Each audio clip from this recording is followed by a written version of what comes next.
Welcome to our review of the Central Florida Fair. If you enjoy adventure, be sure to like the video, subscribe for more, and comment below. Would you rather ride a pony, a camel, or feed a zebra? We'd love to hear your pick. We started in the shopping and dining area, which was unfortunately a bit of a letdown. The food choices were basic food fair staples: hot dogs, pizza, some desserts, but nothing unique or exciting. We had planned to eat there, but ended up leaving for better options. Shopping was also disappointing. There were only a few vendors, and none of them had anything particularly interesting or high quality to offer. The pony rides were a cute addition, especially for little kids, but the setup was pretty small and the ride itself was very short. Nice for a quick experience, but not much more than that. Same goes for the camel rides. Interesting to see, but it was a small loop in a tiny pen, more of a novelty than a true ride experience. The petting zoo had a great variety of animals, but there was a catch. You weren't allowed to touch the animals, just feed them. Still, the lineup was impressive. We saw porcupines, an African spur-thighed tortoise, sheep and goats, a miniature donkey, which was actually a zonkey, which is a zebra donkey mix, a zebra, alpacas, llamas, and an assortment of cattle, including Highland and Collie, Brahmin, yak, and a Highland Park cow. There was also a dromedary camel and some miniature pigs. Despite the no touch rule, the kids enjoyed themselves. One of the areas was the 4 H competition area.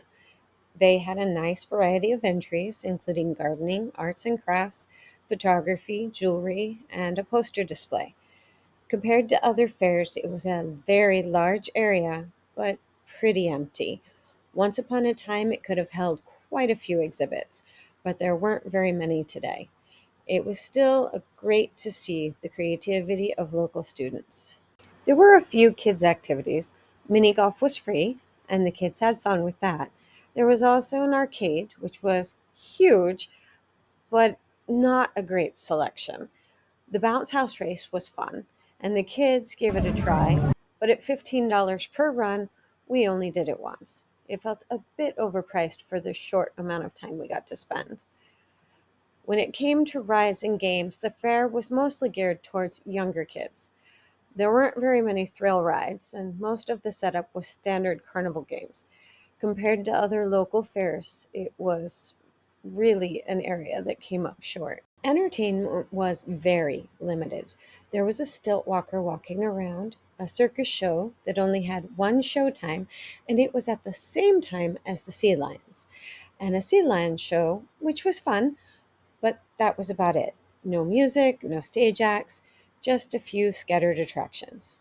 Overall, our visit to the Central Florida Fair was okay.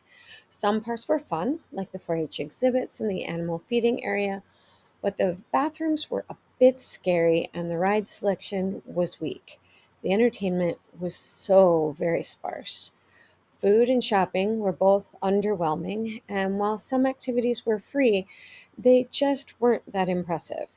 With the Strawberry Festival happening at the same time, it's pretty clear this fair has a hard time attracting bigger vendors, quality rides, or standout attractions.